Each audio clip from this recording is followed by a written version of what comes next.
Starter homes used to be everywhere. They're small, affordable, and perfect for the first-time home buyer. Starter homes allow people to get their foot in the door in the real estate market. They promote stability in society and also give people a lot of opportunities for DIY updates that will add value when you're ready to sell your home and upgrade to another one. But today, starter homes are basically non-existent. They're not even being built. And there's some very specific reasons why, as well as some significant problems that come as a result. So let's talk about it. Consider Levittown. Here, 16,000 low-cost homes are being constructed on spacious landscape lots. Nearly 5,000 new homes per year rise out of an area that was only yesterday swamp and meadow and brush. In the late 1940s, my grandparents were able to buy a small, modest home on one salary and raise all their kids there. My parents were able to buy a small, modest home in the late 70s, and over the next 30 years, they remodeled, finished the basement, and even added an addition. All things that helped them get more value out of the home when they sold it and bought a new one. Today, though, starter homes are rare. But just how rare? Well, here's a graph of the average square footage for new single-family homes built in the US for about the past 40 years or so. In 1987, the average was under 1,800 square feet. Last year was about 2,300 square feet.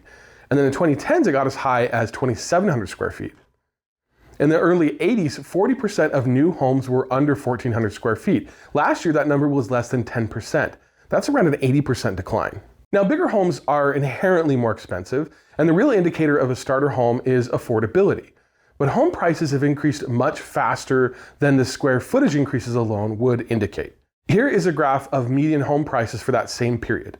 In the 80s, the median home cost was under $100,000, and last year it was over $400,000. That's about a 310% increase over that time. So home prices are definitely much higher than they've been in the past. But affordability really comes down to an income to mortgage ratio. So let's take a look at how incomes have increased over that same time. This graph right here shows household income for the past 40 years or so. In 1984, it was about $60,000, and last year was about $85,000. That's an increase of about 42%. But again, home prices have gone up by over 300%.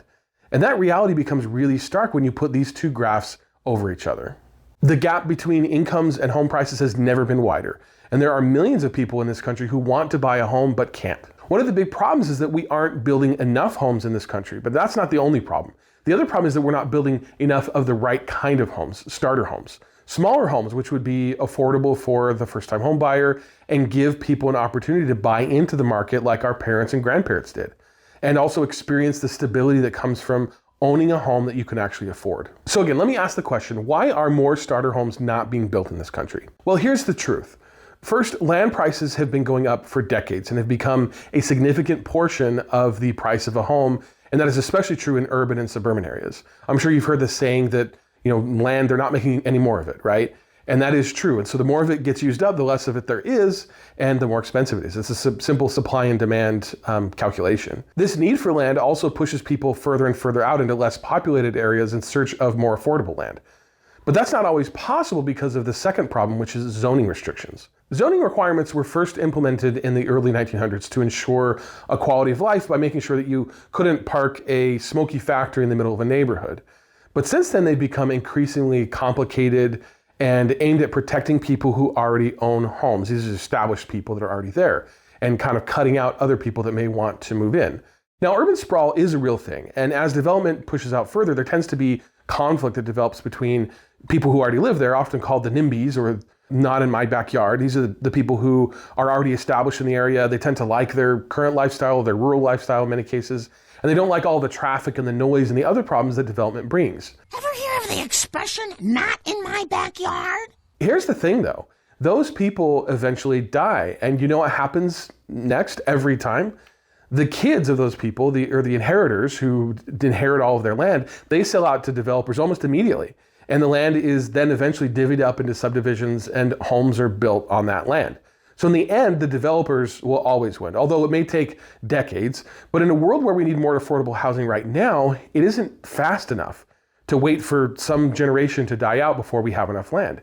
And so what that means is that there is less and less land available for starter homes to be built on. And the land that is out there is more expensive, and that makes the cost of homes inherently more expensive. The next problem has to do with construction itself. Now, I don't know if you knew this, but it basically costs the same to build a 1,200 square foot home as it costs to build a 2,400 square foot home. That's from the perspective of the home builder itself. Now, the reasons for that are kind of crazy. We're going to talk about it in just a second. But before I get into that, I want to tell you about this video's sponsor, electric e-bikes. So spring is here, the sun is out, the birds are chirping, and it's a great time to start thinking about how you want to spend your summer. For me, I plan to take bike rides and picnics with the family on my electric e-bike. I love this bike. It's so fun to ride, and with its big battery, I can ride for hours on end without worrying about my charge. There are so many great features with this bike. It folds up neatly so you can easily store it, and they have tons of accessories to make your e-bike even more functional. Things like pet trailers and cargo baskets and buddy seats. Wherever you live, whether it's in a neighborhood, in the city, or in the country, electric e-bike would be great for you. So check them out by using the link in the description or the QR code on the screen. And if you order your new electric e-bike using my code DIY with Dave at checkout, you'll also get a free bike cover. So check them out. You'll be glad you did. And thanks again to Electric E-Bikes for sponsoring this video. Okay, so as I mentioned, one of the main reasons why starter homes are not being built is because home builders are not building them. And why aren't they building them? Well, because there's no money in it. It can cost very close to the same price to build a 1,200 square foot home as it does to build a 2,400 square foot home. First, the land, which we've already talked about a little bit, and that is a significant portion of the home cost. And those two size homes generally are built on fairly similar lots.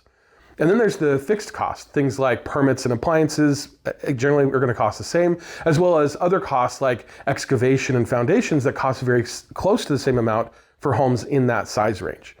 Then there are costs like bathrooms and kitchens that don't really scale down very well when you're building a slightly smaller home. And what I mean by that is that both a 1,200 square foot home and a 2,400 square foot home need a kitchen with appliances, countertops, flooring, and cabinets. The incremental price of a bit of extra flooring or a couple of extra cabinets pales in comparison to the other costs that both homes would have, such as the labor to install everything. So it isn't exactly true that a 1,200 square foot home and a 2,400 square foot home cost the exact same amount to build, but the incremental cost of the larger home is minimal compared to what it could be sold for. So at the end of the day, what this means is that even though one home may be smaller, that smaller home is going to have a larger cost per square foot than the larger home. And that may only be a few hundred square feet larger.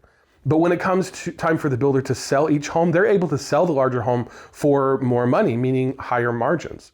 So as a result, builders will build larger and larger homes in order to take advantage of those higher margins. And at the end of the day, what that means is that there are going to be fewer starter homes. And so what does that all mean for society? Well, you can leave me a comment and tell me what you think, but for me, I don't see any positives here. Homeownership is the bedrock of the American dream, and when people can't afford to buy houses, it leads to less stability. Fewer families are being formed, fewer children are being born, and people are living in rentals for a much longer time. They're also not able to get financially established, and that can be a challenge as well. Another interesting stat that illustrates this really well is the average age of the first-time home buyer. In 1991, that age was 28. Last year, that age was 40. And when I add in here repeat home buyers and all home buyers, you can see that it is skewing older and older every year. Then there's the cost of materials. Prices for things like cement, sheetrock, copper, and lumber have all gone up significantly in the past few years, again, making homes less and less affordable. Then there's the cost for labor, which has also increased significantly in the past few years. So what can we do about all this? Well, there are a few solutions. In fact, recently President Trump signed an executive order to ban corporations from buying single-family homes. And that is a good start, but it's not a law passed by Congress, and there are ways to get around it, so it doesn't have much teeth. But it is something. Because over the past few years, corporations have been buying up a lot of homes and renting them out. As a percentage of all homes, it's a really small amount, something like 1 or 2%. But the homes that they're buying are the homes that we would consider to be traditionally starter homes. And because they're fueling demand and paying cash, they're driving prices up for even those smaller homes that come up on the market. So again, that executive order is something, but it's not enough. There should also be other things, like more incentives to builders who build more affordable homes and fewer benefits to those who build the huge McMansions. Next, we also need to scrutinize zoning laws, and we sometimes need to say to the NIMBYs, too bad. Progress is progress, and people need a place to live. Blocking the development of affordable single-family homes is going to lead to societal problems more serious than a bit of extra traffic. Here's the thing though, this is a really complex issue and it requires multiple solutions. There isn't any single silver bullet that's gonna fix everything. And a lot of things really need to change, especially at the macro level, to make the lasting difference that's really going to make all of this better. But I want to hear from you. What are some of the solutions that you think would lead to more affordable housing?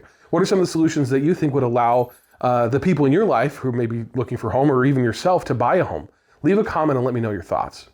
As always, thanks for watching. I hope that you enjoyed the video, and if you did, please be sure to hit that like button and subscribe to my channel, and I'll see you in the next one.